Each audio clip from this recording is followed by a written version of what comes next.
I had a great childhood. A lot of freedom. We would go in the forest and play. We would climb trees, try to find robin's eggs, try to catch garter snakes. We ride bikes. I'd go fishing.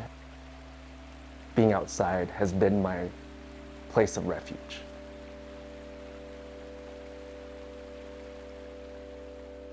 My parents were boat people, meaning that they fled Vietnam by boat in the 70s. So my mom was pregnant with me, and they made a decision as a family that they had to leave. They ended up sailing south, ended up on an island on the eastern coast of Malaysia. So they built this tree house. And that's where I was born.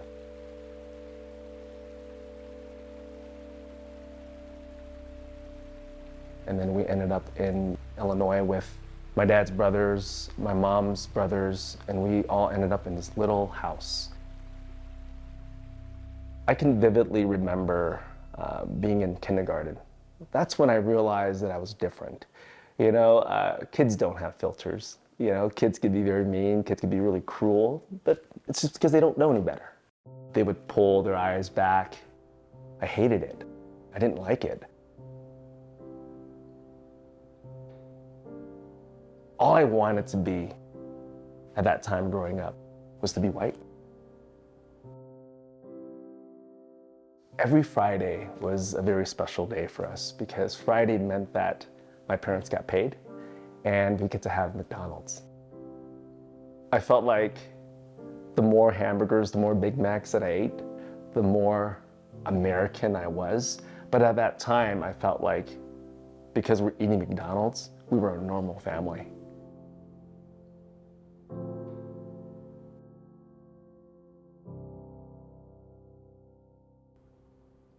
I knew growing up that I was very different. I was very intuitive. I also knew that I was very creative. So at an early age, my parents taught us how to boil water, make instant ramen. And part of my early creative development, I think it came from that moment, you know, being able to add things into the ramen, make it different.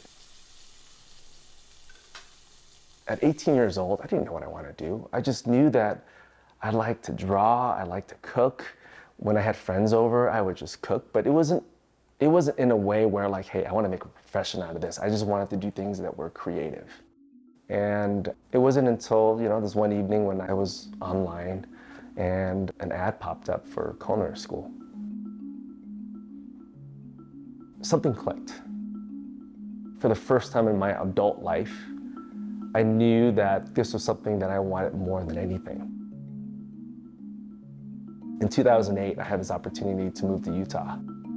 So I jumped on it. Ultimately, over time, in 2011, I got Best New Chef. And it's one of the most coveted awards that a young chef can get.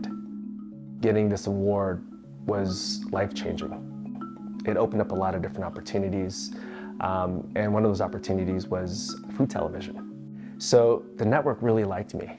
You know, so they casted me for a show called Food Network Star. And we went to one of the contestants' friend's restaurant. And I met the chef, and he's like, hey, I want you guys to try this fried chicken.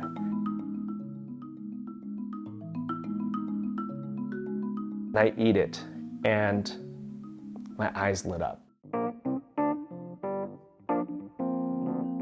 I've never had chicken that had so much complexity, so much crunch, different flavors going on. You know, I was inspired. I was like blown away. And the first thing that came out of my mouth, I'm gonna open up a fried chicken place one day. From that day on, when I woke up every single day and when I went to sleep every single day, fried chicken was on my mind. I would fry chicken for whoever would try it. I wanted something to help lift the main ingredients, the fried chicken, and how it balances out the flavors. So I started to add some acid to it, some lemon juice, some lemon peel, and it made somewhat of a flabby sauce become elevated. But it was still missing something. The fish sauce moment came from the echoes in my mind and my memory of my mom. Everything that she did, she goes, you have to put fish sauce, it makes it taste better.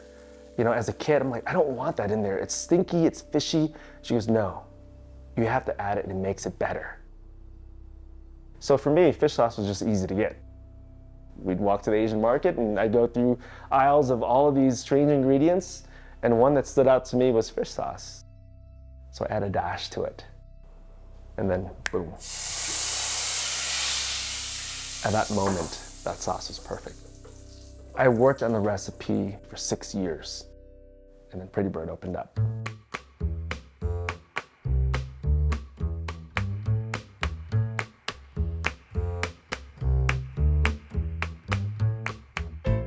Using fish sauce in that sauce slowly found its way into our slaw, into our chicken.